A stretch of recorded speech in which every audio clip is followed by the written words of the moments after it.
This is a CW Spiral, a podcast run by two Barchies and a Bughead. We're your hosts, Sabrina Reed, Michael Patterson, and Reed Gaudens, bringing you history about the network, the latest news, and in-depth spoiler-filled discussions of some of our favorite shows on the CW. I'm excited because we're all caught up on Riverdale Season 6 now. We've officially joined the Survivors Club. But again, first, it's news time, and we have, I guess, sad news. Michael's wrestling with this more than I am, but I mean, by the time 2023 rolls around, I'll probably be sad. But The Flash is ending. It's season 9.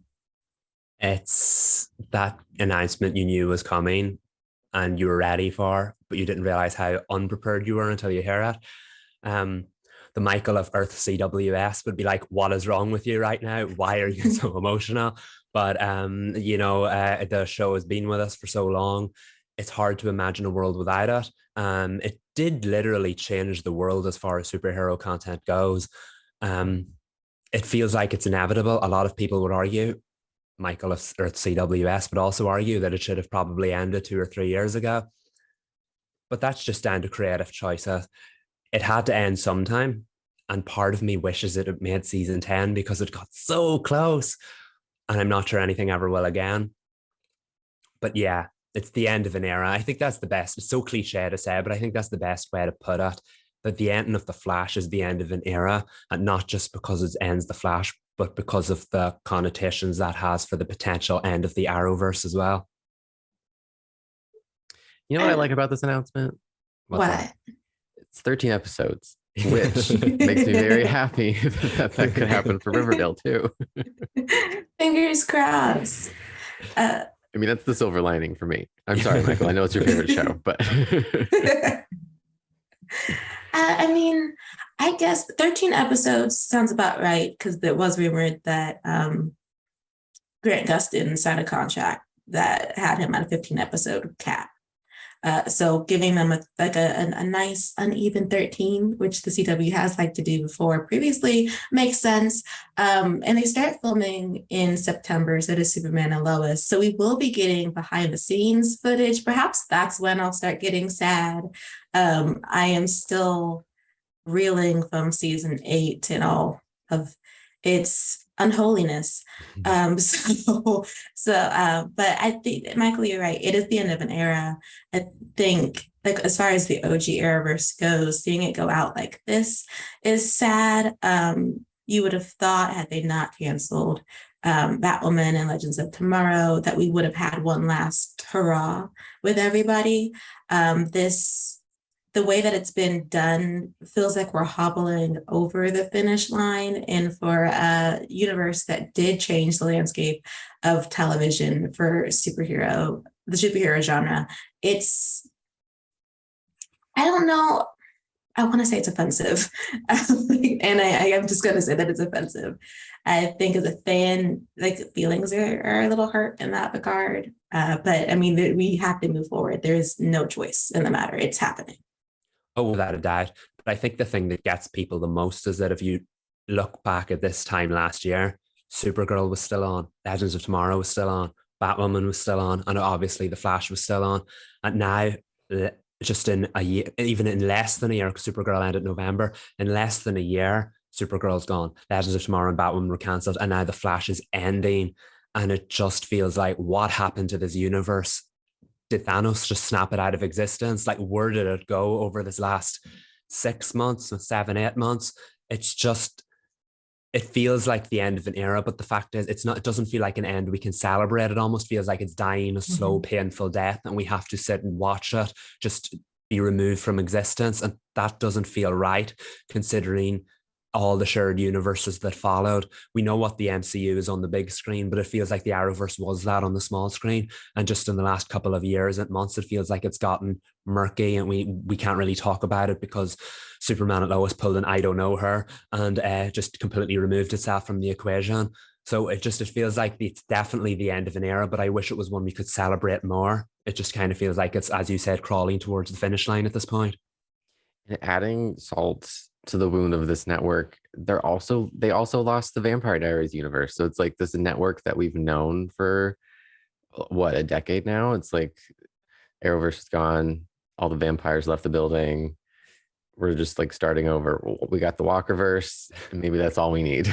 The Walkerverse, they canceled the Nancyverse, and we have the All American. We do have the All American verse, yeah. Yes, but there's all this is disparate. There's nothing that sort of like looks like the old CW, because the All American universe is new, so it's not like we've been living with her for years. I know it's sad. This new era is just, they're like out with the old and with the new, with no respect to what came before. And it's disheartening. And then when you think about The Flash season 9, and Eric Wallace has 13 episodes to give us a tight story. If he decides to give us a tight story, I don't know how they're going to divvy these up into graphic novels, since that's the way he likes to do his storytelling. He did say that when asked if Barry and Iris would conceive one or both of their children before the end of The Flash, he's like, I hope so. And I was like, sir, how are you hoping? It's your show. How are we hoping you can just decide? It's not like he doesn't have creative control, right? I feel like this announcement means that has to happen. I was excited about the possibilities of what season 9 could hold for Barry and Iris, and now it's kind of annoying that it has to go the predictable route here. There's nothing more we can do here. If in order to wrap the Flash up, this has to happen. Of course, it could just be a moment in the season finale, knowing them, like a little tease here and there. I would not put that past them, I'm telling you. But I feel like in order to wrap it up, it has to go there. And maybe that's taken some of the excitement as, what could season 9 be about, away from it. But it has to happen. There's no other place it can go. If any leftover Arrowverse stories, particularly Flash stories, have to be dealt with, it's in the season. And dare I say 13 episodes might not be enough, but that out of the way, I'm looking forward to hopefully one, I don't want multiple graphic novels, one concise 13 episode story to close the show out as it deserves. Yes, please. I mean, I'm like, please just focus. Give 13 episodes.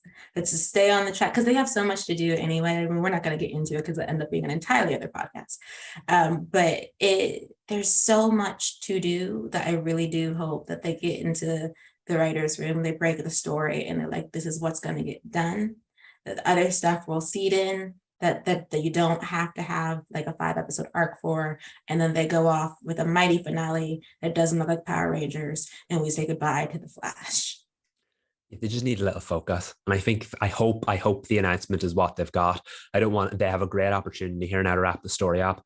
And some other Arrowverse shows did not get that opportunity. They may have had a little bit of warning, but they didn't have the whole season to tie it up. The Flash has a whole season to tie up all of its stories. And I hope I don't want to know what Cecile can do with their goofy floating coffee cups. Just give us a start to finish. And I got that reference. We'll make a Flash fan out of you yet. Just good luck. I do have one wish though for the Flash season 9 that has nothing to do with any of the storylines we really want, and that is, I do not want Mia Smoke to come, only because she's going to be there for like your story. If we only have 13 episodes, we give her a movie. I don't know what Kat is up to, but let her finish somewhere else, because the Flash doesn't have the range to do it right now. They have 13 episodes.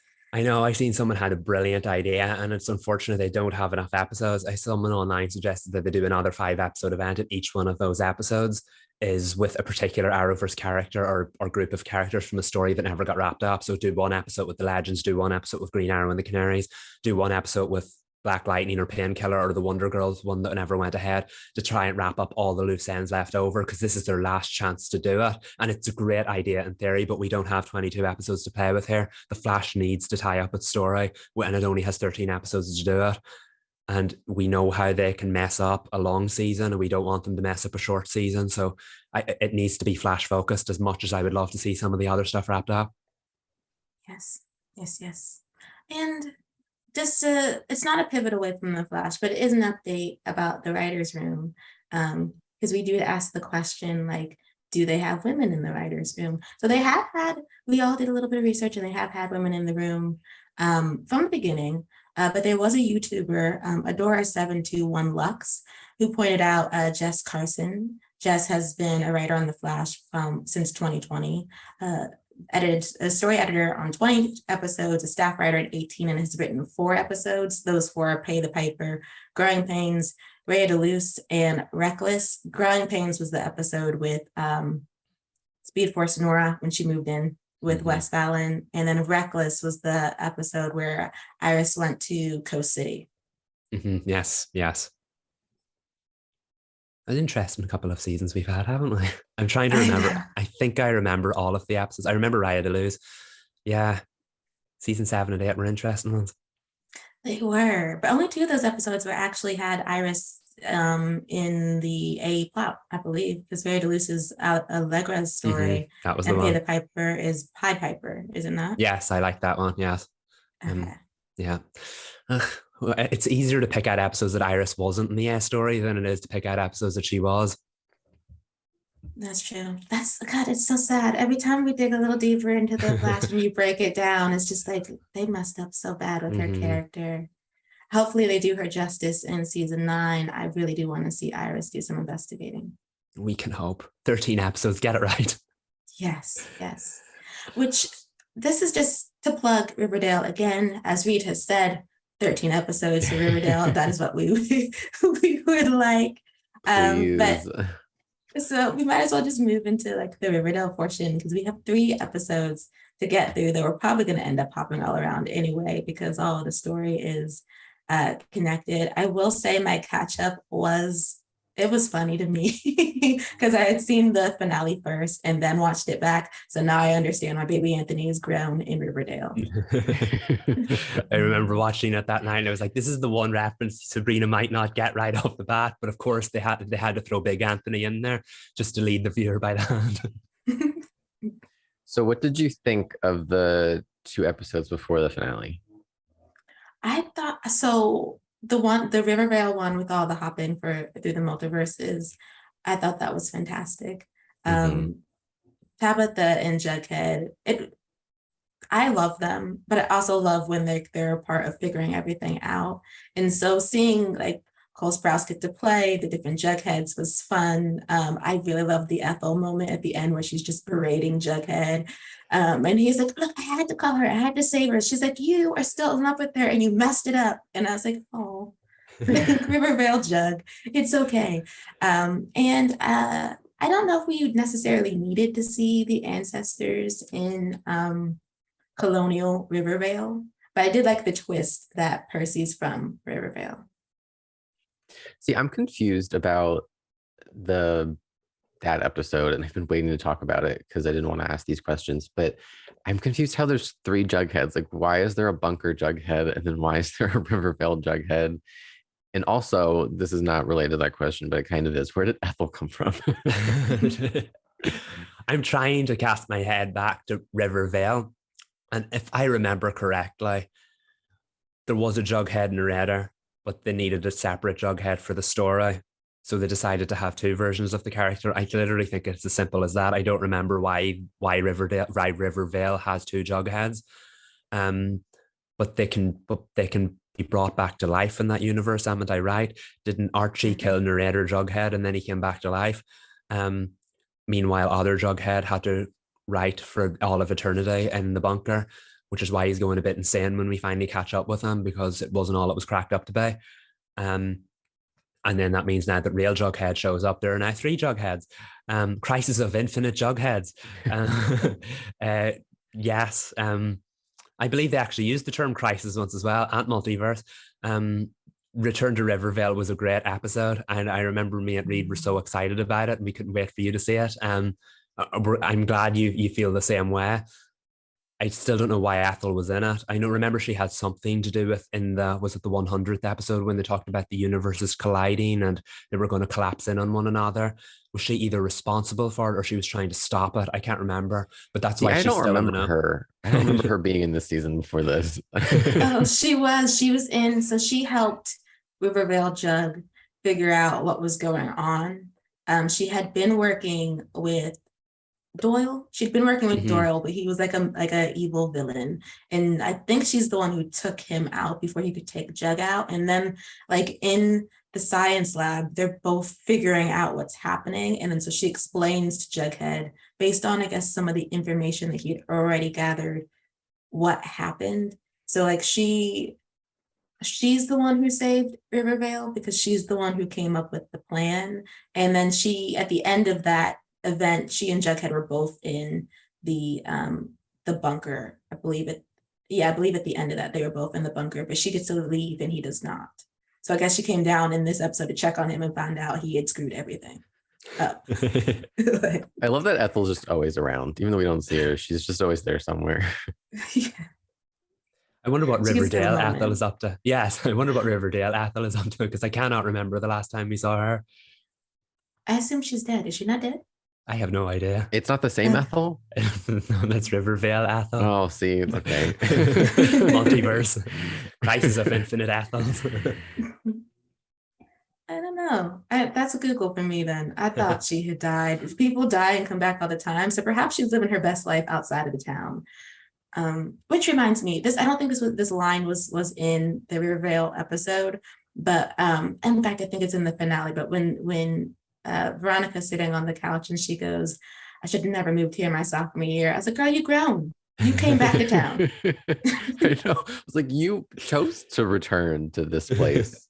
No. It threw me. I was like, you have not been here the entire, like you left, you went to New York City and then Like, you I'm came with back. her. I agree. I'm like, that's true, but also that's not the truth, Ellen. They forgot about the 5 years in between, didn't they? I guess so. That or just we just want to really make her entrenched in the town of Riverdale. I mean, which is fine, but a better line there would have been great for me. What else in Riverdale? I don't know. I really just did like all the time hopping, and I liked the way that they the effects for Jughead's portals. I thought it was really cool. Yeah, that to me felt like it came out of nowhere, and yet I totally went with it the whole way. The fact that Jughead can go from reading people's minds to opening portals to alternate dimensions, it's a bit of a hop, but like again with Riverdale, you don't need much.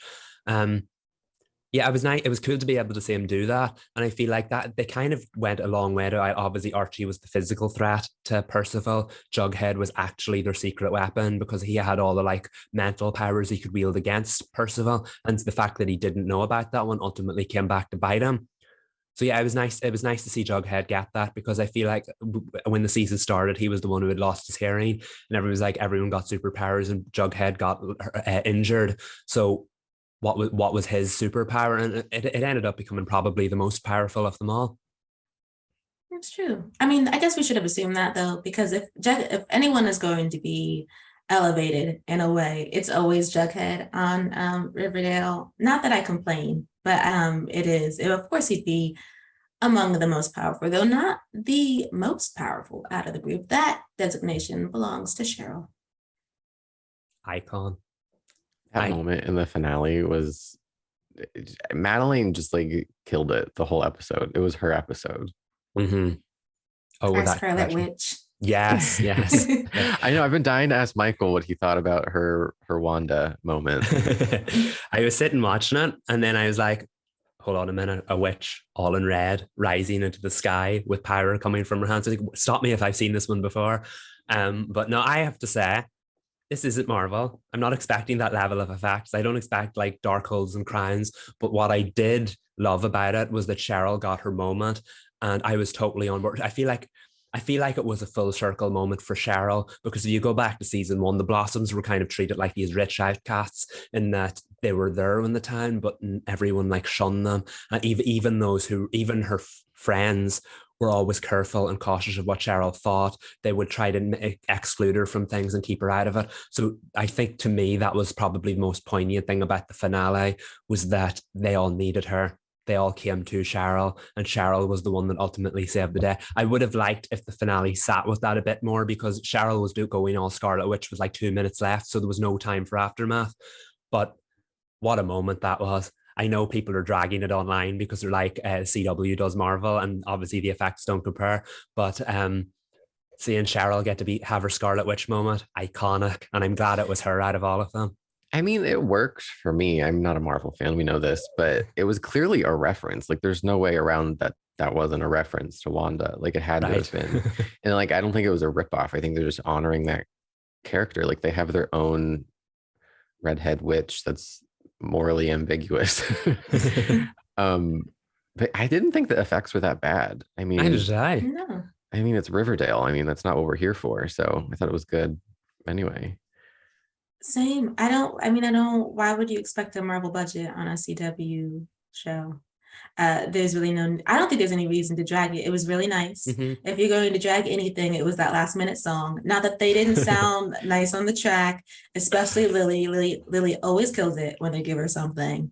But that last song, it came out of nowhere for me. It's like, oh, we went musical. Okay, No, one last song. I was like, for the do we road. have time for this? I kept checking the time. I was like, what's happening?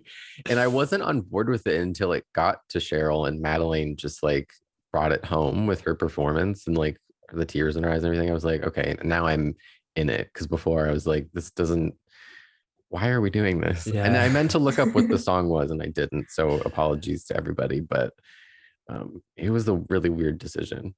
That's the thing with Riverdale.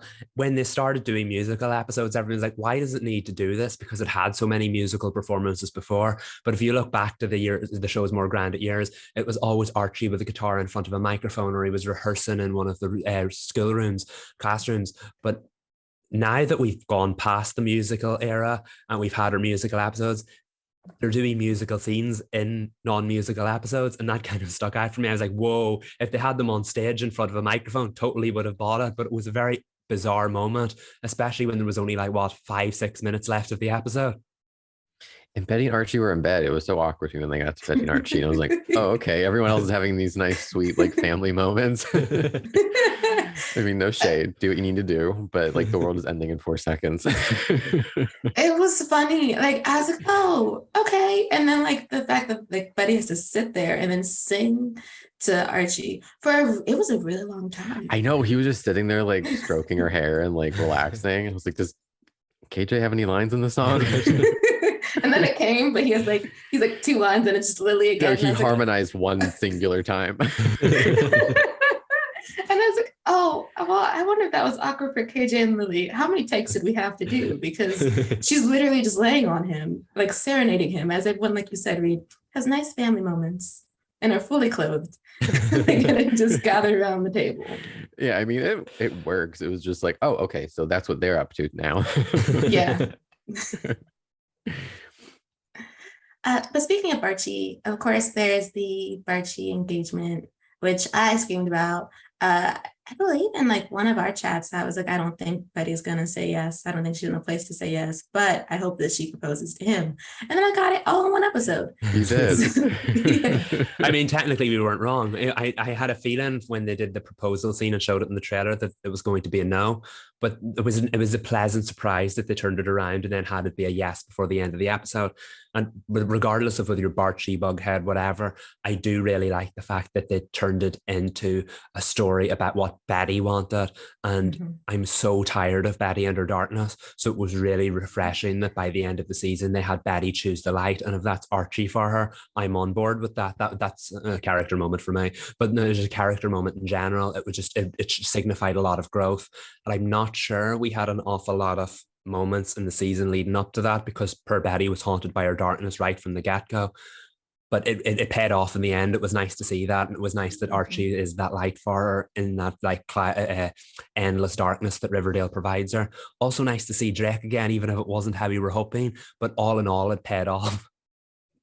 Okay, 2 things. First, I also think that the whole engagement thing is a good character development moment for Archie, because he always acts on impulse. He's like, okay, the world is ending. I want to marry this girl right this second. And she's like, pump the brakes. You're not going to propose to me just because you're afraid that we're all going to die. Like, that's not how this is going to work. And I think the wheels started spinning in his head. I don't know how much of it stuck, because then he still got up and was like, I'm gonna make this happen. I was like, Archie, can you just like take a breath and realize what she's telling you? But I do like that he didn't have the control in that situation, and he got to I don't know, learn a little bit that it doesn't always have to be like right this second, everything that I want right now. It can be like on Betty's terms, which was great. Mhm. Also, Drake. Oh, where do I begin? Like, she wants Betty to join the serial killer unit, and Betty's like, I've moved on. So I don't know why that was that an important moment for Betty to be like, I'm closing that chapter of my life and I'm not going to flirt with darkness anymore? Or is that like another tease that Drake is something more than she was? Do you know what I'm saying? Mhm. Mhm.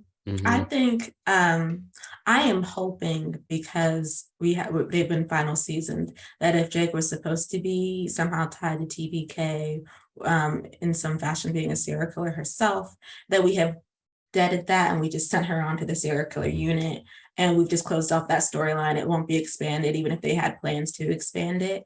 And instead, that moment between the two does allow Betty to grow past her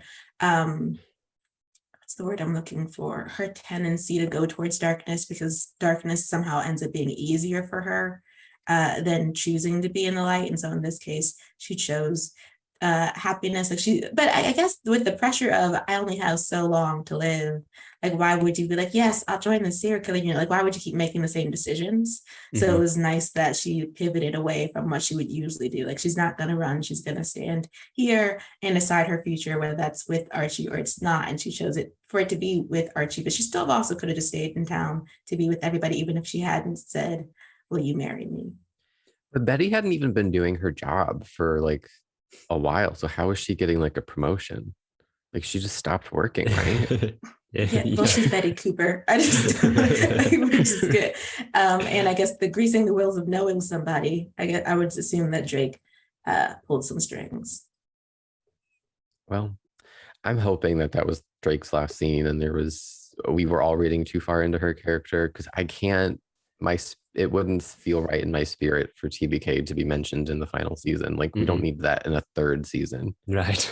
No, yeah, we said it's spelled from 5 to 6. If they were going to do there and they or go there and they can't now, whatever, that's fine. I mean, like Riverdale has a lot of unanswered questions, but if that has to be one of them, I'm all right with that, because I don't want to see that story again. It was handled very, very, very messily, and we don't need it again, particularly now. I do think Drake was supposed to signify Betty's darkness, because remember that there wasn't a serial killer convention. I can't believe I just said those words. At the serial killer convention, Archie couldn't stomach what he was watching, but Drake knew that Betty could. So Drake wanted to stay with Betty and say, look at this, I respect you for who you are and everything. So it was up to Betty to choose which version of herself she wanted to be. And it's fine. It's nice that finally, after all of this, we're heading towards the light. That was one of the few things in the finale that felt really series finale-ish to me. So I hope, even though we've hit the hard reset button, I hope that still is a through line in season 7. I was I hope so. wondering if that whole TBK storyline was less about like a mystery, like who is it? Is this someone that we know? And more about Betty, like actively choosing to put that behind her. And I don't know, because it just felt like the way that they abruptly ended the TBK mystery with just being this random dude who was obsessed with Betty, which I guess is more realistic than it being another person in her life. Um, it just feels like that whole storyline, maybe the purpose wasn't to be a mystery. It was just for Betty to learn something. It's possible. I do wonder if it was they were in the process of writing it, they were trying to choose whether they wanted it to be a real thing or if they wanted it to be growth for Betty. And then the growth for Betty part just um, won out. And then they just closed the door. I'm fine with them closing the Yeah. door. I mean, they exiled Drake to the Zoom call, and that is where she should stay. Like we just as soon as like Betty closed the laptop, I was like, oh, please say that's the end. I know. I That's the end thought of that they story. were gonna. I was fully bracing for like a cut back to Drake smirking or something, and I'm thrilled that we didn't get it. And it's funny, Michael, that you say it was giving like series finale, because I wonder if they were kind of prepping this to potentially be an ending of the series, because there were a lot of moments that were giving me series finale, like Betty or not Betty, Archie reflecting on his dad, Mhm. Veronica reflecting on her dad. And I know like you think about those things with the end of the world. I mean, not that any real person would know that, because we don't have to fear the end of the world as often as these people do. But it did kind of feel like if this had been the end, it could have been the end, even with the time jump in the end. I think it could still work as a series finale. Mhm. At least for the show. Like if they had ended us in the 50s and Archie just walked in to his mom telling him that James Dean died, totally on brand for the show. End of Oh, it, yeah. like it'd Yeah. be end of Oh, it, yeah. and we were fine. Even if the show had gotten cancelled and that was the end, and I was like, it's a bit like the Legends of Tomorrow end, but not so much. It's like, yeah, with this show, you would totally buy that. Definitely, it feels like it all begins again, especially the fact that they're back in high school now after the time jump went so far out of its way to grow them up. It definitely could work as a series finale in a tongue-in-cheek Riverdale kind of way, and it would only kind of work for that show. I'm kind of glad that it's not though, because I mean, I know we've been dragging the season all year, but if I don't think the show, it would have been the best move for it to end with this huge supernatural season. Mhm. I think we do need one last hurrah. Again, I'm going to say it 13 episodes to really ground it a little bit more. Because I mean, to go out on such a big change for a series, be kind of like, I don't know how we got here. Can we kind of like wrap it all up a little bit? So in that sense, I am glad that this was not the end, as much as we're all ready for this to be over. Yeah. And now like the wanting it to be coming in the fall instead of 2023 for me has shifted, not because I just want to get it over with, but because the 50s storyline at least looks like it's going to be really intriguing, and to see how they get back to the Riverdale we know and love. I think by the end of season 6, they stuck their landing for the most part with a lot of their ambitious writing. I don't like that we had to suffer through quite a bit before everything started connecting. I think they did so much better. The stand isn't my favorite episode, but the ending of it as the penultimate episode where they use Riverdale's gang and Rivervale's gang to overpower Percy. I thought that was amazing. The way they shot it was beautiful. If that had been the season 6 finale, I would have believed it. It would have been great. Like I love what we got instead, but it feels like they knew what they want, how they knew what they wanted to get to. They didn't always know how to do the middle. Mm-hmm. And I think that's again back to the whole idea of simply just having too many episodes, because there was a lot of good in that storyline. It just got so convoluted and so messy along the way. They'd like meander in different directions, do the odd standalone episode here and there when the standalones were pretty good, but it lost its way throughout it. But I'm very glad it found its way back to its the end game by the end of it. There were some twists along the way that weren't necessary, but all in all, those last 3 episodes really raised the game. I'm not sure it's enough to raise season 6 out of last place for me, but all in all, they really raised the stakes, they raised the intensity, and more importantly, they raised the standard of the season for me. I'm fully expecting to rewatch the season. And as I've said before, I think just to you guys, like, I think I'm going to like season 6 more, especially now knowing where we ended up. But that's the thing too with these longer seasons, is that the big thing doesn't always have to happen at the end. Mm-hmm. Yeah. Like they could have done this sooner and not like meandered with like town hall meetings that did nothing. That's true. Also, as a villain, Percy was not my favorite. The actor was giving it his all, but he just didn't seem like a villain that should have been around for the whole season. No. They felt very convoluted at times. Even his ending, which I did enjoy him getting tossed over to Mr. Cypher, by Tabitha. But I was like, sir, if we had cut your arc down by 5 episodes, perhaps the story would have been better. Mm-hmm. You know what I hate though? This is a trope that I cannot stand in television shows where they're like explaining like the mystery, or like they're answering the questions.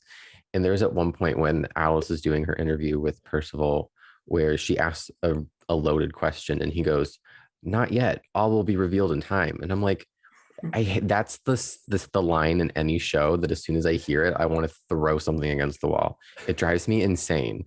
Like, don't say that. Just do it. And the funny thing about that episode is we finally got the answers we needed. That made Percival a much better, well-rounded villain. But I know you and me talked about that before, Reed, in that a lot of it happened through dialogue, a lot of it happened through exposition. He spent half of the episode telling us what he did, and it was really weird because the first part of that episode had those really unusual flashbacks. And again, you can say on one hand that they weren't necessary because we literally had one scene and then there was no more. But so it's like they wanted to have their cake and eat it almost. They opened with a flashback and then wasted the rest of the episode telling us what happened instead of giving us more visuals. Of course, we did get to see some of them, but it just felt like an awful lot was through dialogue. And like, why did we have to wait to the third last episode for this? Why couldn't we have had some more backstory? Because they've teased Percival being this immortal creature long ago. Wasn't it in that episode where Tabitha could time travel? She found out an awful lot about him and how the Holy Grail was supposed to be that like talisman in Riverdale. And like a lot of that stuff came up earlier and then was dropped. So for it to come so late in the game kind of did a disservice to it because it was a really good story. It just took an awful long time getting it out. We could have seen more things from his point of view. Like he was in most of the episodes. Like we could have spent a little bit more time with him learning about his backstory instead of him just being mysterious, everyone being like, we don't know what he wants, and then we find out 3 episodes to the end of the season. I don't know. I guess you learn as you go on these kinds of shows, and I wish we would have known his motivations sooner.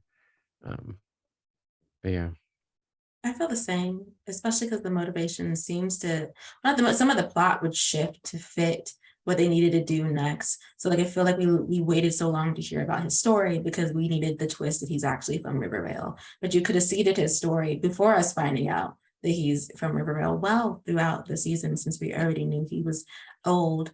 And then there's the one point that did like bother me a bit was like the back and forth about Pops and Pops being the site of the battle. But they were told that it's not the actual diner he's concerned with, it's the land. So why did you need to, like, why did they have to have that whole sequence where they put Pops back together? If it's the land, it doesn't matter if all the seats are in the diner. Right. Yeah. I didn't really get that either because it felt like they pivoted and flipped back and forth over that. They said how Pops would stop him from building his train because of the ghosts that were in Pops. And then it wasn't Pops all along. It was the land he needed. Like, so where did the ghosts come in? What was the point in that story?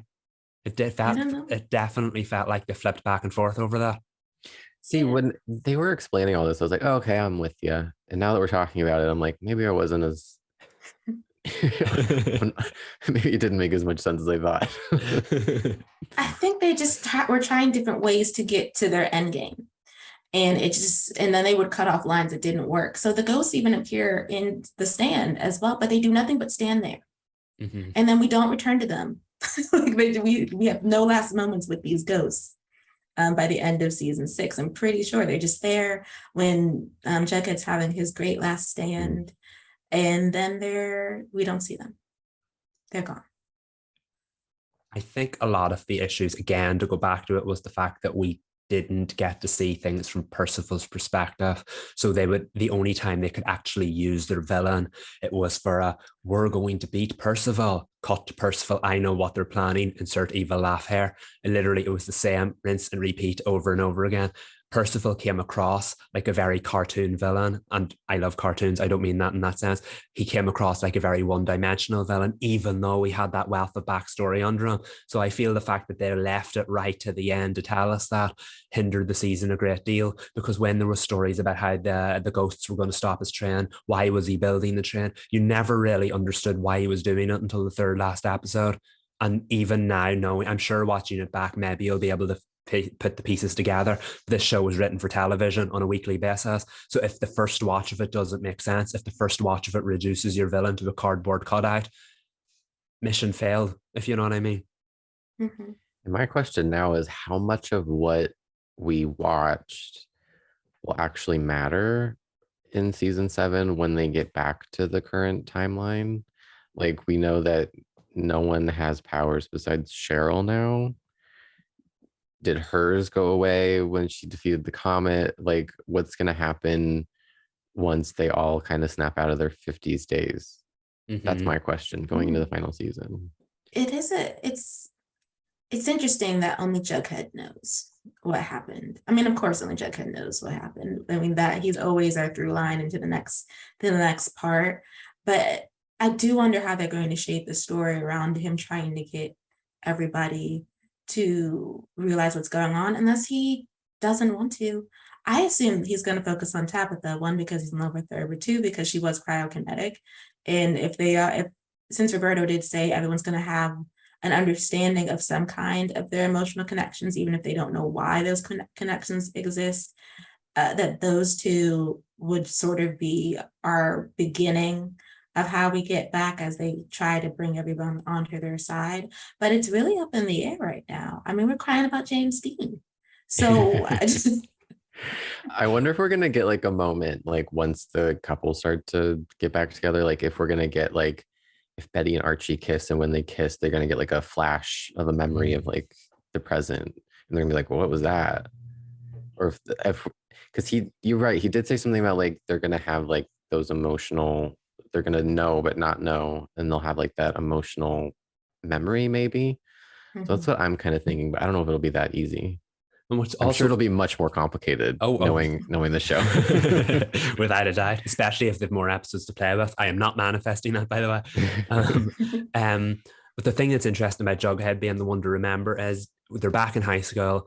Things are like they were in season 1, and they did that very weird thing a few episodes ago where he started like having those like memories of his feelings for Betty, even though they've been very clear that Betty's moved on. So I wonder now that we're going to a very nostalgic final season, will they play with that one more time before giving us the final who's the end game, Barchie or Bughead, if you know what I mean? I regardless of what way it goes, I do feel that they will feel the pressure to pay tribute to all of the couples since this is the final season.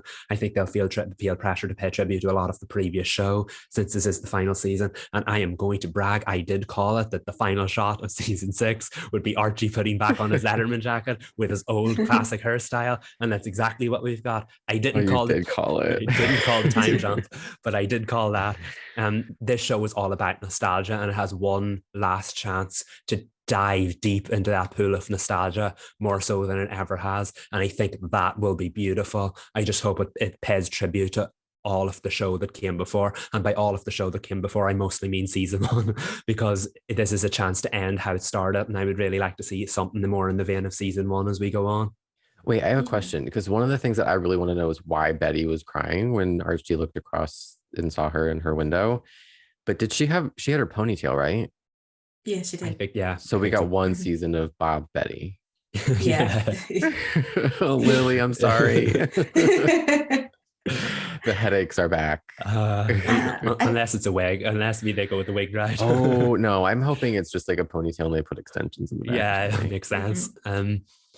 I do think there'll be a lot of old looks. I know that interview that Roberto talked about how Cole Sprouse said he'd never wear the beanie again, but he's absolutely down to wear the crown. So we're definitely going to get classic comic Jughead, but I am excited to see what some of the other characters look like, because Riverdale's leaned into the whole throwback nostalgia comic looks before. They did it in the 100th episode recently. So will they just go for the predictable looks, or will characters look totally different? I'm also really excited about the fact that we may have Molly Ringwald more often. I hope she's regular for the final season. I really do. Yeah, me too. I was so excited when she just like randomly popped up, and I was like, "Oh, Molly, please stick around." I would love that. I think Archie needs that. Archie, yeah, he needs to have a parent, and that's another thing we were talking about. I don't want to get too deep into it because it could be a headache. But what the parameters and the rules are now that they're back in time, like they made that comment about before Jason's death, is that just like a literal, like on the timeline they're back to before Jason was dead, or is he going to be alive? Because then that brings up a lot of questions about which characters could be in this weird 50s time rewind. I think he's going to be alive. And I say that because if they're going to do a throwback to the comics, then you need to have Jason Blossom with Sarah Blossom in a very sort of cute twinsy thing that they do down the hallway. Like, that doesn't mean he'll stay alive. Like, I assume that the 50s timeline is going to get darker and darker the more they start becoming aware of the fact that this isn't their correct timeline. But we'll start very sweet and innocent. To answer your question about what Betty's crying about, I think that's a giant poster of James Dean on her wall. So I believe she's crying over James Dean. and that's what Alice is. Oh, I thought okay. Alice was like Comforting giving for. Archie a dirty look, but He maybe it's did. just I mean, she did, but yeah. maybe it's just like, stop looking at my daughter's room. Yeah. I don't know. You can never predict what Alice is feeling. So No, I hope Alice gets a good final season because her, Kevin, and there's one or two other characters I'm missing, but they always get like lumped into whatever the narrative dictates. So I hope now that we have like 13 episodes to work with, at least we get a solid story for them as well. And with it being set in the 50s, a lot of things in Riverdale's current status quo aren't as acceptable as they are in Riverdale's current status quo. So I think the time difference will definitely come into play, particularly with characters like Kevin and Cheryl. And on the Cheryl note, do we know she still has her superpowers? Are the people she resurrected, are they still alive? You know what I mean? Is if Jason's there, is it resurrected Jason who she burned alive last week, or is it actual Jason? You know what I mean? So many layers. I have a feeling they're not going to care about our questions, and they're just going to do whatever they want. Continuity, whatever. What they so he Roberto did say that it'll have continuity, and that we'll see what that even means. I'm assuming, so I'm just gonna get into a ship conversation. I'm assuming that all the three big ships that were in the finale with Betty and Archie getting engaged, Tabitha and Jughead spending their entire life together in Pops, which, by the way, beautiful sequence. Oh my like, It was goodness. cute. It was really absolutely cute. gorgeous. And then the road back to Choni was built between they felt what their ancestors were doing that night. They're like, I don't remember things. Like, you clearly remember something that happened. Right. And then, of course, the flashes back to Choni when Cheryl was stopping the comet. So we're going back there. Roberta did say that he talked a lot about Choni and a lot about Moose and Kevin because they are going to navigate actual 50s issues for the LGBTQ characters. And he didn't bring up race, but I'm assuming it's going to be there because you have, is it 2 interracial relationships? Yes, if you count Choni. If they're doing the road back to Choni, then yes. I don't know where that places Fangs, though. Not that the show cares that much about Fangs and Tony because it's not that well built, and they keep having her be Cheryl's soulmate. So I assume somewhere in the 50s timeline we'll deal with the Fangs issue. Perhaps he'll still be baby Anthony's father, and then we'll circle back to Choni. The Bughead of it all, though, I do need my Barchies to brace. Not necessarily for an endgame, but because besides the comics, when Percival's going into Jughead's mindscape, there's a giant picture of Betty, high school Betty, right on the wall. You can see Tabitha on the left side, but she's kind of blurry, but you can see Betty. She's in full focus. So I was like, oh no, they did this twice, which means it's definitely coming back in the high school era. That might be Jughead learning to move forward, but they also had Tabitha standing there when Ethel was berating Riverdale Jughead for calling Betty because he's still in love with Betty. And Tabitha and Jughead didn't talk about it. And I was like, that's strike number 3. We're going back in the final season. They're doing it. I could see some tug of war, definitely.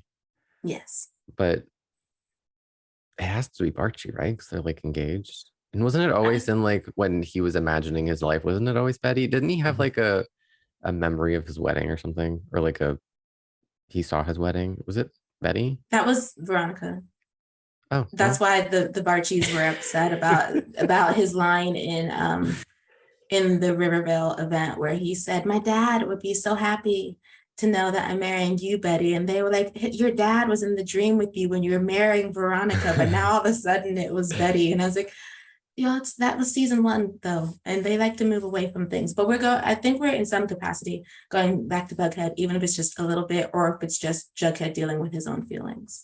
It's really funny that you should say that, because remember my comment way back when we were all much younger, and when I said that Barchie happened in the 3rd quarter, and usually when that happens, there's a switch or there's a pivot back in the 4th quarter, and now we can confirm that this is the 4th quarter of Riverdale. We're about to head into the final chapter. So yes, I do agree that before the story ends, we will see Bughead tied up once and for all, whether that means endgame or whether that just means a moment of weakness. But then when the Jabitha moment happened in the finale, I was like, there's no way they can move away from this, right? Well, I mean, like now they've pulled the Barry Allen and completely reset the timeline, so they can move away from it if they want. But like, it's the board is wiped clean now. The slate is wiped clean. They can do whatever they want and come up with a logical way of explaining it. But it's interesting. I didn't peg the Betty poster. I didn't see that. So I don't know. As a fan of basically everything Riverdale does as far as couples goes, I get convinced one way or another. So I'm excited to see what direction they go. I don't think they can wrap it up without at least dealing with Bughead once more, especially since Jughead had that moment where he remembered all those feelings and needed Tabitha to come home so that he could cleanse his mind off them. But I feel like the board's wiped clean and it's wide open now to go anywhere. I'd be excited to see more Bughead because at the end of the day, we're going back to high school. It's back to the beginning. You can't go back to the beginning without dealing with that. But I also have no idea how it's going to end now because I can't see past that Jughead and Tabitha moment in the finale. It gave endgame. Like it just, or like if they go back to their regular timeline, how do you not talk about that if you end up back with Betty? Like I just don't. You would feel like his motivation is to get back with Tabitha since they spent their whole life together. I mean, we saw the babies and then like it was very adorable. So I think they do have to at least pay attention to their ships, even with the board being wiped clean, especially because earlier. By the way, I remember all ship things just because I'm so invested. But in the episode in which Betty is like, I'm basically Kane. And Polly was looking at her like she had lost her mind. When she tells her to forgive herself for the kiss and for falling out of love with Jughead because it happens. And I was like, oh, that's lovely. I do think Betty's out of love with Jughead. I don't think Jughead's all the way out of love with Betty. I do think he really, really loves Tabitha though. Like I don't want to disrespect the Tabitha and Jughead relationship at all. I just don't think he's let go of that first love the way he needs to. Yeah, I don't know what I'm thinking. I don't know if I care. Now that I'm really thinking about it, I'm like, I don't know. Do I need to see them get closure? I mean, maybe, but I'm like, it feels like everyone's moved on except for Veronica a little bit, which is like curious to me because it's like it came out of nowhere. Yeah, and it would be so much easier to follow. I agree with everything Sabrina said, but I feel like we had to talk about it before we reached that point. This show does not make it easy to follow storylines because of the way it consistently pockets characters off in different groups when it's done with them. So like Veronica can go for 10 weeks without thinking about Archie, and then suddenly she can't think about anything but Archie because that's what the story dictates. And now all of a sudden she went from feeling alone to singing that excellent number and insulting all the couples, that incredible meltdown moment. Now, like 3 weeks later, and suddenly she's like, yes, I can get you a ring for Betty, Archie. Let me go find it. No, but didn't she like roll her eyes? Her face was like, I can't believe this man asked she wasn't, me, so let's go get this ring. Thrilled. No, I know that, but I don't feel it's fair for Archie to ask her, considering the fact that he knows how she felt, if you know what I mean. He saw that meltdown happen. And well, Archie, I mean, he's not the brightest bulb in the the tanning bed. As Reggie told him as he was stabbing him. He's like, you're not that smart. And I was like, I mean, don't do that to Archie, but he should have known something was wrong. I mean, that's my man. I'll say it first. Archie's not the brightest. I mean, he's smart like in some other ways, but his focus isn't always there. He sees he gets blinders on. He's like, this is a good thing. Yeah, I don't think he can tell that Veronica's feeling some kind of way. No, and she should be allowed to, because I just remember when they were standing in front of the fire truck and she asked him point blank, is there anything left between you and Betty? And he was like, no. And but it took him a second, and I was like, there is, and she gonna be so mad when she finds out that there's still something there. And now they're engaged. Yeah, in that moment, he was speaking his truth, I guess. Archie's like the wind, whichever way it blows. Oh, there is one Barchie moment I want though in the 50s thing, which is so like, I'm not even a Barchie fan, but if we're going to do homages to the first season, I do want the first time he sees her is to be when he and Betty are in the diner, but they play a 50s song and she comes through down the aisle in whatever 50s attire she's in, and they play some really nice song. I want that. Like everyone deserves to see that. Wasn't she wearing a cape the first time? Yes. Oh, I miss season 1. Oh, the aesthetic was always so good. Not that it's not good now, but they really did a lot. They did. That's why I hope the final season can do a lot again, because obviously Riverdale's always had that like golden age nostalgic look about it, but it's lost it a little over the years, especially after the time jump. Now they have a chance to really get back to basics for the final season, and I hope a lot of that's down to the look as well. Hope so. Fingers crossed. I'm excited for it. I cannot wait until 2023 for the CW to feel like the CW, because the Arrowverse shows will also be on as well. Yes, one last stand for the old days of the CW. I feel like no one's talking about the fall schedule of 2022. It's all about 2023. That's a pod episode all in itself. How do you manage to not have anyone excited for fall TV? Ask the CW. I know. We should leave Riverdale. I'm sure in the group chat we'll return, because there's just so much to unpack.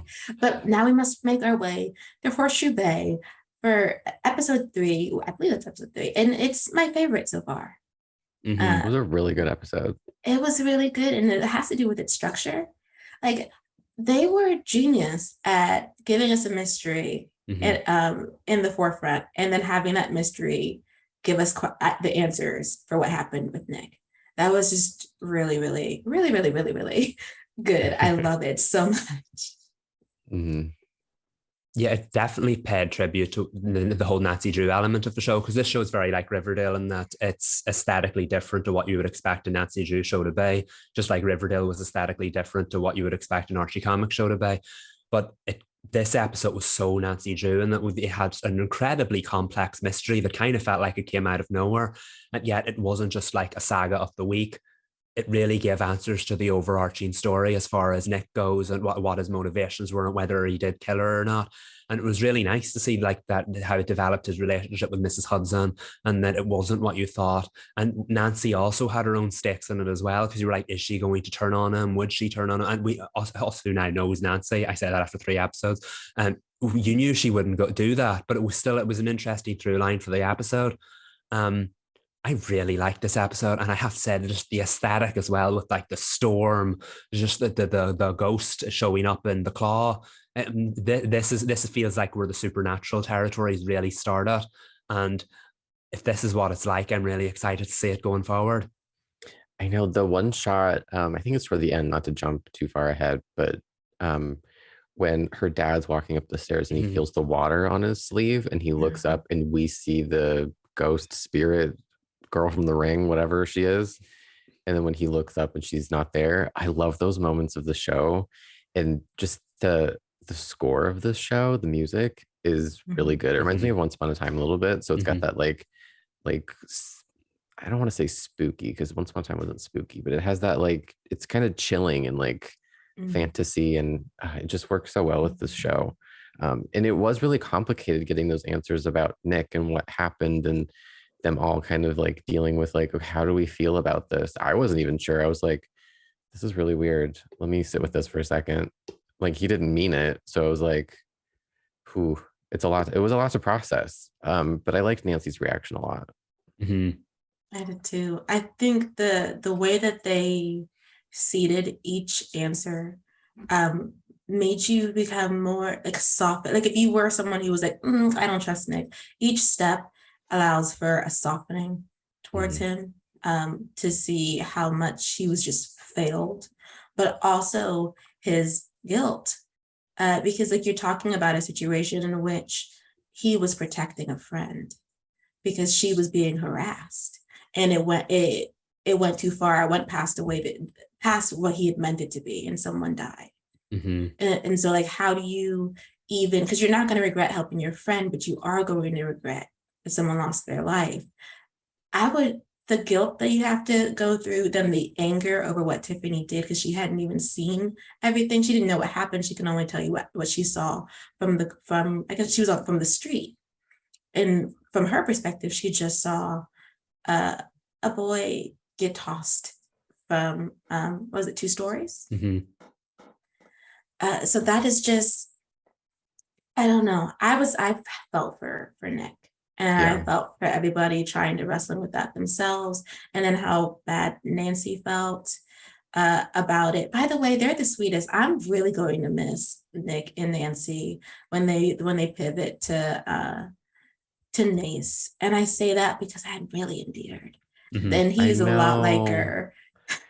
I know it's confusing to me to know that it's not going to last, because I'm like, I want to know what goes wrong, or like, does the chemistry dry up? Do they kind of be like, oh, this isn't romantic anymore? I don't know. I'm just like so invested in this relationship, the temporary relationship, considering that, like, you guys know I'm not like a ship person. Like, I don't watch shows for ships, but for some reason, knowing that Nancy and Ace is going to happen, it's like all I can think about in every scene.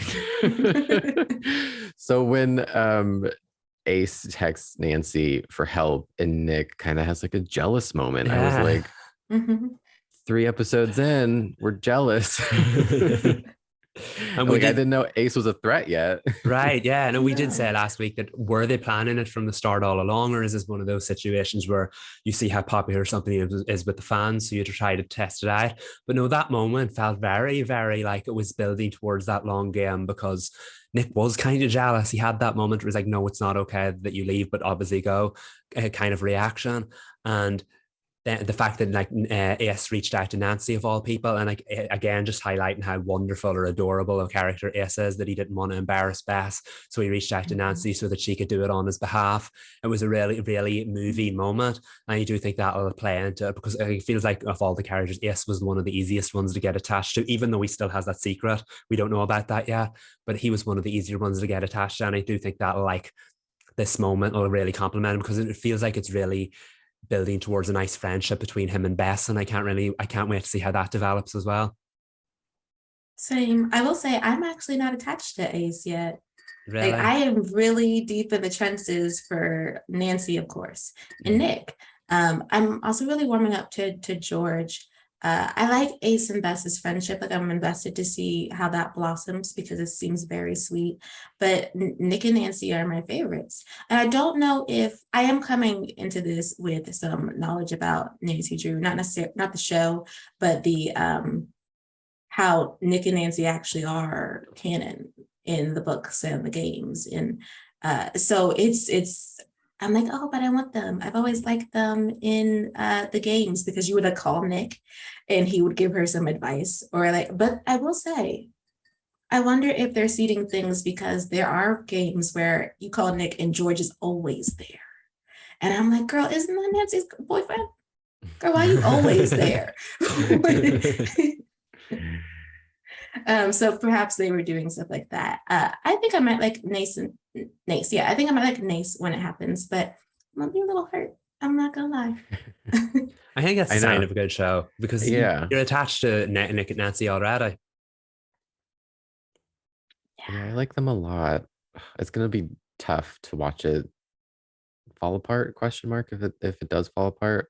But I don't know. I really love Ace. I love Nick a lot. I like all the characters, but Ace is the kind of character that I'm always really drawn to and like love. He reminds me of like the Brandon Walsh, even though Brandon wasn't really a slacker, but like just that guy with like the heart of gold. He's got a little dopey a little bit. I know, I love those characters so much. And he's got a secret that we still have to unveil too. I wonder how that's going to go down with the crew, and why he's working with I actually don't know the rank of that police officer that just does not care for Nancy.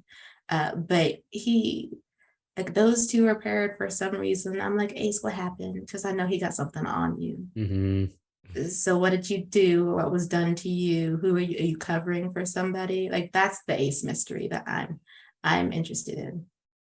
I wonder if Nancy will be the one to help him out of that, because since she has such like a connection to that police officer as well, maybe it'll be up to her to help him out. I'm sure she will because she can't mind her business No, she can't. if her life depended on it. And for as good as she is at like sleuthing, how did she leave her white shoes stained with red wine in her house? She's messy. How many Yeah, tags? I was going to say that. There were 3 episodes in, and she's now 0-3 with getting caught. She let her monkey hat get left behind on the branches in the first episode when she was in Ryan's house. She was arrested at the morgue in episode 2, and now she's left her footprints behind all in the inn in episode 3. So like, is the father going to find out she's up to something else in episode 4? Oh, She's surely. so rusty for sure. She's I love though that he learning. like knew his child. Right. He knew it would be her. I like in my mind, I'm like, okay, let's give Nancy the benefit of the doubt. And she was like, she probably didn't think that her dad would figure that situation out. But it's still like, if you see red wine on your shoe, put it in the wash. Well, also, why were you in white shoes in the first place, girl? It was a storm. They were really What cute though. They were They cute were slip-ons. Yeah, they were. Oh, but I do love when they give her like a moment where she outsmarts someone. So like when they got their friends to get into her car so that so I don't remember that other police officer's name either, but like when she thought that she was about to catch Nick and Nancy, and it's like, oh no, it's Ace and Bess. And then like, there's Nancy driving away all smirky as we go to the Lilac Inn. That's great. Nancy's like one win for the week. But I do want to talk about Yes. Bess, because when she goes to Bess's van, I guess that's what we'll call it, she discovers the ring. And now she's like, oh, maybe Bess is the killer. That's not exactly where my mind goes to, because I don't think Bess would hurt a fly. But I do see her finding a ring and stealing it to sell. Yeah. Yeah. Especially when she needs the money. Yeah, but it was a great, again, I just love Nancy's narration and the voiceover and the whole, have I invited a murderer to stay with me? That was a great hook, because the cliffhanger itself wasn't as much of a jaw dropper considering what we know about Bess. So that was a great hook. And I think Nancy's voiceover is just wonderful. And I don't really like narration. So that's great. But I hope we get to see more of the Nancy and Bess dynamic develop, because of course they all have their own like there's 5 of them now. This dynamic between the 5 of them is great, but a lot of the one-on-one dynamics haven't been explored yet, and I feel like Nancy and Bess is one of them. So I can't wait to see. I hope that's kind of the basis of the next episode. I hope she's not going to address the ring directly. I mean, we know Nancy too well by now, but I want to know how she got the ring, because did Bess even go outside the night that Tiffany died? I think they all did. Like when Nancy said, like called for help or something, I think they all exited the restaurant. So she might have just swiped it real quick from the side if she saw it glinting in the street light. Not very smart though, because like you can't pawn a ring when it's part of a murder investigation. I know, but I think Bess is a lot like Ace, where she's like, it's like great idea, but you need to think it all the way through first. I did like Kennedy's face when she saw like when Nancy noticed, because her face was like, of course, I cannot trust anyone. Yeah, no peace for Nancy. No, she just got settled about Nick, and then here we go with Bess. Oh, speaking of the Nick and him telling everybody, I really like the sun coming through as that like burden was lifted from him. That was a really nice detail. I really love that. Yeah, like his internal storm had been lifted as well. It definitely felt like the ghosts were preying upon all the conflict. So when some of that had been resolved, the day got better. I just love that episode, the fact that the storm had such a presence in it. These shows need those kinds of like environments, and that just, it played into it beautifully. Yeah. Oh, and George needs to go talk to her mom or somebody, whoever is, I forget who she said is in her life that knows about all this stuff. Like, girl, you got harpoons and like every other thing trying to take you out in your own And restaurant. That ghost lady. Yeah. George, you're in danger, girl. I know. She's like, I don't believe in it. I was like, I really need you to, because it's dangerous out here for you. I think they do, from what I remember. They do explore that in George's personal life. Not to give any spoilers for my 7 episodes of knowledge. But I do want to praise. I know you just praised Kennedy, and I want to praise her acting, because every time I just love watching her, because she's a very intentional actor. You can tell that she's thinking as her character. She's not just saying the lines and performing. She's fully in it. And anytime she's reacting to what the other person is saying, you can tell. I think, Sabrina, you said this last week, that the gears are moving, like as Nancy, like she's thinking, and she's not just Nancy, but Kennedy's putting things in her mind too. And I really love watching her act, because it's very intentional, and not in like a, you can tell that she's acting way. Like the choices that she makes in this scene have a reason. Like she gets this character, she is that character, and she can act with intention. And I really like that. Not to say that everybody else doesn't do that on the show, but just to single out her performance so far in these episodes as the title character of the show too. It's really awesome to watch. And I think that's why the narration works so well, because it always reflects what's very much so on her face. And she always like gives you exactly what's on Nancy's mind, regardless of whether there's dialogue or not in the scene. Of course, she's acting in silence, but the voiceover works so well with the expressions on her face. The performance is great. And I feel like, for being such a main character in almost every scene and having to have, like, I don't want to say multiple different personalities, but Nancy is, she's been a lot all over the place, a lot with her emotions over the last couple of episodes. And you can definitely feel every single one of those performances. And I know we talked about it a minute ago, but Nancy's reaction to when Nick opened up, that was, I couldn't take my eyes away from her. It was just the way she reacted to his revelation. It was beautiful. Yeah, the tears that were like gathering, and the sadness that was coming onto her face the more he was telling the story, how emotionally connected she is to basically everyone once they tell her what happened. Kennedy's so good. I mean, she's the lead. You would expect her to be so good, but like she just truly is, like every dynamic that she has with the other actors and characters is just so on point for where we are in the story.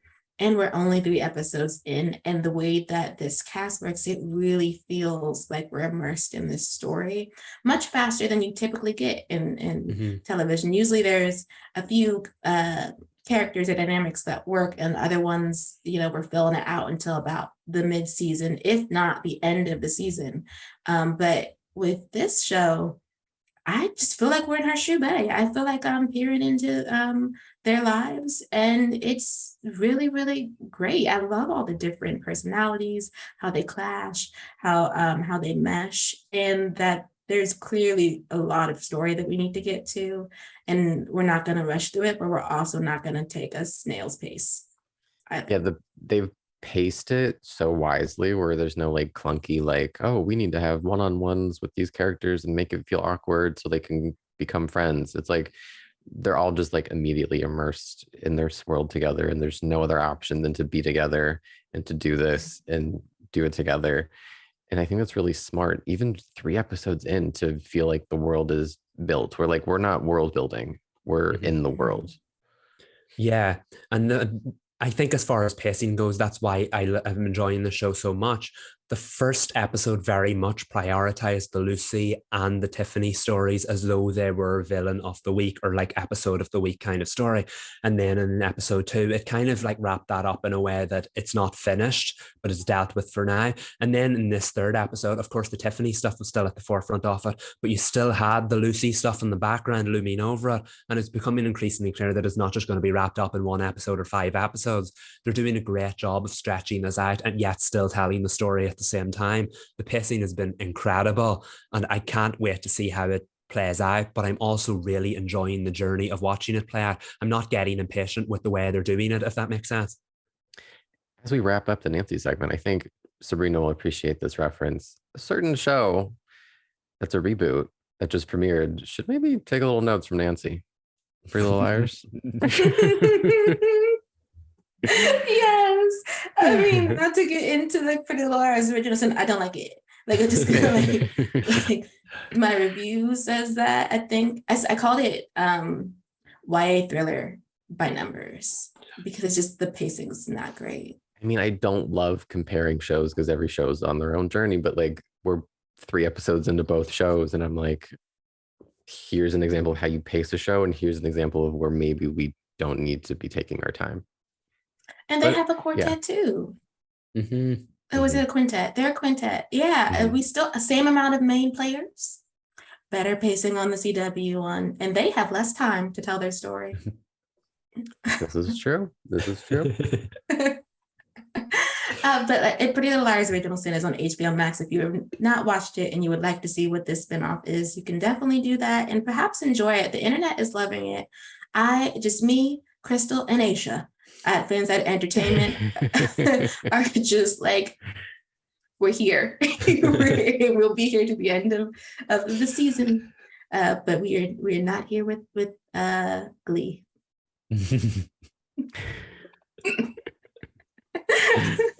Tell it like it is. I mean, there's no other way to do it.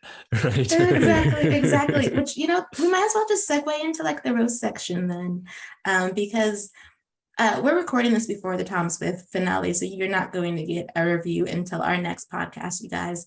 But we're still, reeling isn't the word for the cancellation, like dealing with the news about the cancellation about Tom Swift, but I am upset with CW for canceling a show 4 episodes in. And I know it has to do with views. They're not looking great though, because that is the third that had lead from the LGBTQ community. And there's no replacement right now for them to decide. And there are characters, sure, in supporting roles, but there are no leads. So no, it's the 4th one because Naomi. Of course. Fifth, 4400, but that was an ensemble cast. Y'all aren't looking great out here. No, this is getting progressively worse. No, this is not very, it's very cliche of me to say, but no, this is not very Dare to Defy CW. I'm glad we have a few minutes to talk about Tom Swift today, because I feel like this is the beginning of what it's going to be like going forward. I really enjoy talking about this show, and I don't want to stop talking about this show. But unfortunately, after next week, that's probably what we're going to have to do. It's not right. Again, we went into all the reasons why it's not right, but this show had so much more to give. And any other year, the CW would have given it maybe 1 or 2 more chances. It's given some shows 7 chances. But this show was so important for the future, for, of course, representation, diversity, everything the network stands for. I sound like a broken record saying it, but like 4 episodes in is no kind of test for a network that's trying to move something forward into the next era. And yet it was enough for the CW to say, yeah, let's pull the plug, even though they took a chance on that show's originator, Nancy Drew, and will obviously be keeping it around for another season. Why wasn't Tom Swift given the chance to build that kind of audience too? I don't know. I don't really know how to say it, and I'll think about it over the next couple of weeks before we have to bid it farewell. But on the eve of the finale, I'm not happy that we're not going to get to catch up with all these wonderful, enjoyable characters after the finale. I don't like it. Tom deserved better, Zenzi deserved better, Isaac deserved better, all of them deserve better, and I hate that we're not going to get to catch up with them again after this. And considering we know that we're getting a cliffhanger, I think I saw another tweet from the writer's room where they like posted a screenshot of like a message that they were talking, and they're like, can you believe it's gonna end with this? And everyone was like freaking out. It sucks. I wish they would have given them maybe 1 or 2 or 3 more episodes to wrap it up if they knew they were going to cancel. I know that's not really traditional, and once you do that for one show, you kind of, that sets a weird precedent. But it's just not an easy way to create when you're making a show and you have to prepare a first season to possibly be the only season. So I mean, I commend them for, if it's a cliffhanger that does not wrap up any of the stories, I commend them for doing that, because like, why would you assume your first season would be your only season? But it just sucks that they don't have the chance to tell the full story, even just one story. Like, they don't get to tell one story, more or less 6 seasons worth of story. But it sucks to see it go, especially so soon, and with Nancy coming. I know it. The CW didn't do what it needed to do in order to make this show feel, as if it belonged in the lineup.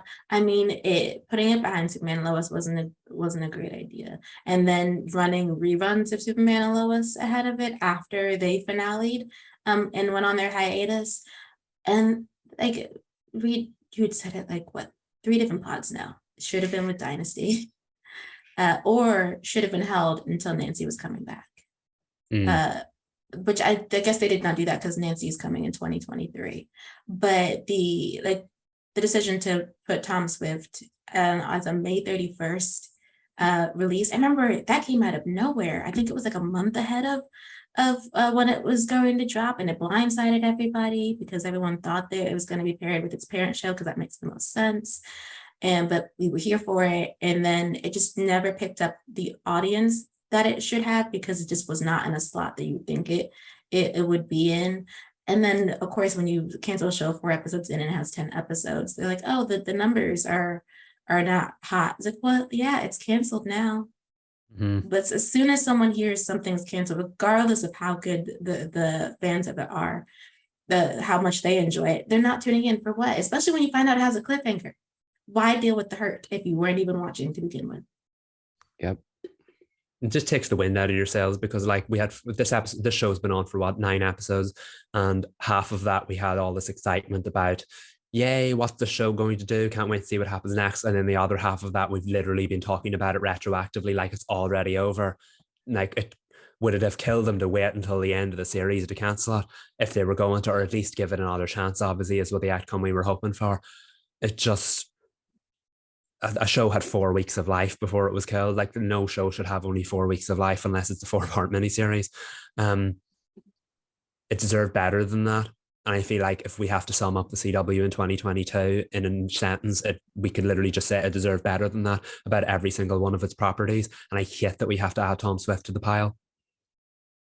I did too. And CW is still pushing the series finale angle. So at this point, I'm going to say talks have probably broken down. I haven't heard anything like on the Twitter accounts for the Towns of Writers Room or for Cameron Johnson, the showrunner, on whether or not they're still shopping it. It's been quiet out here. So I'm assuming like it is really a series finale. I'm going to once again request the lookbook. He said he'd see what we could do about that. I will probably be in his mentions asking about it since we are in a series finale. And we'll just have to accept it. I don't like it. But I don't think this is a show. I don't know if I've been hashtag save Tom Swift during the live tweets, but I think they have decided they're not going to do a thing. So yeah, I mean, if none of the other shows that were canceled by the CW got picked up, I don't know why it would happen for the last one to get canceled. Not to be pessimistic, just being a little realistic. I don't know. I still in my heart wish that they would have kept the show as like, at the very least, like an anthology event series. Like another season would be like a self-contained story, Tom Swift and the something, and then we get 10 episodes of another mystery. Like that would be a fun way to bring it back. And maybe not every single season, maybe like, I don't know, once a year, like a Netflix show or something. I have ideas, CW. I have ideas. Because we've been talking like about limited series forever, having an anthology series shaped around Tom Swift, CW. That people actually like. Yes. I guess, please make us your, we can be your consultants, CW. Yeah, I wouldn't even be angry if the mole ran this one up the flagpole. I know. Mole, if you're listening, since you always seem to be listening. We have a mission for you, bestie. Yes. Okay, with that, we shall end this pod. We will toast, though, surviving Riverdale season 6. Cheers. Yeah, I'm proud of us. Like, yes, woo, we did it. We made it through. And it actually turned out not so bad by the end. The irony, right? Yeah. Riverdale in a nutshell. No, but we made it to the end. It was an enjoyable ride, one with plenty of criticism along the way. But I really enjoyed how it ended, and I don't want to lose that because it's very easy to talk about Riverdale and criticize it. The last 3 episodes were awesome. The finale set up a very interesting final season, and not that I ever was Not that my faith was ever wavering, but like that finale has ensured I will be back for season 7. And let's go out on the most bonkers high you could imagine. But for now, thank you, Riverdale season 6, for what was an unforgettable adventure.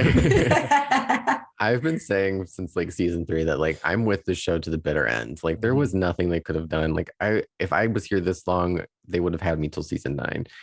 Glad that's not a reality, but I find myself, even though I was like so back and forth with this season, I find myself back in a place where I just like have a deep love for this show. Mm-hmm. It's like the show it's like your little brother. It annoys you, but you love it so much. I don't have a little brother, but I imagine that's what it's like. But yeah, anytime I see somebody criticizing, like even like Cheryl's moment that we loved, I'm like, you didn't see it in context. You don't know it. Stop. Right. No, shut up. It's my show. But like, I know that it can't be ridiculous. I just have a deep love for the show and all of its crazy, all of the wacky lines that I see on No Context Riverdale. I love it. I can't wait for it in 10 years. I say this a lot, but I can't wait in 10 years for everyone to be like, oh, that was a classic. Oh yeah, that's definitely happening. Yeah. It's actually, as off the wall as it is, if you've watched it, like, and not hate watched it, but watched it, it's actually pretty brilliant. Like it's actually pretty amazing. It has its moments. In season 6, it had a lot of its moments, but like they always do manage to make you believe in the show again by the end of the season. And they understand the tone of the show. They know the show that they're making, even though they don't always know what they're doing. Like they know what the show is that they're making. And I think that's where a lot of the disconnect is, that people don't understand that, like, yeah, it's supposed to be this ridiculous. Yeah, it's so stupid. But at the same time, they know that. There is a cleverness about that. And I think it doesn't get commended for that enough. And so we're going to do it. Yeah. So cheers to Riverdale season 6 and Riverdale as a whole series. And I want to wait to season 7. Toast to the cast, because I know that a lot of people get on to the cast about like, oh, they want to get off of the show. But I think that as much as I'm sure that 6 years into anything, you kind of hit that like itch where you're like, oh. But I do think they have a deep love for each other, their characters, and the show. Just from like the quotes that Roberto has said about talking to them about season 7. They seem legitimately excited to end the show the right way. And I commend them for, one, dealing with people who are in their comments saying stuff like that, and 2, for delivering the camp and all the fun that we've wanted and needed from the show for 6-7 seasons. Cheers to them and Madeline. This was specifically. Yes. Yes. 2023. See you soon for Riverdale season 7. Cannot wait. Which I didn't think I would say that by the end of season 6, but I really cannot wait. Excited but glad to have a rest. Yeah. We need the break. Let us miss that. Yes. All right. That's it for this week's pod. We're the CW Spiral. I'm Sabrina. I'm Michael. And I'm Reed. Bye, y'all.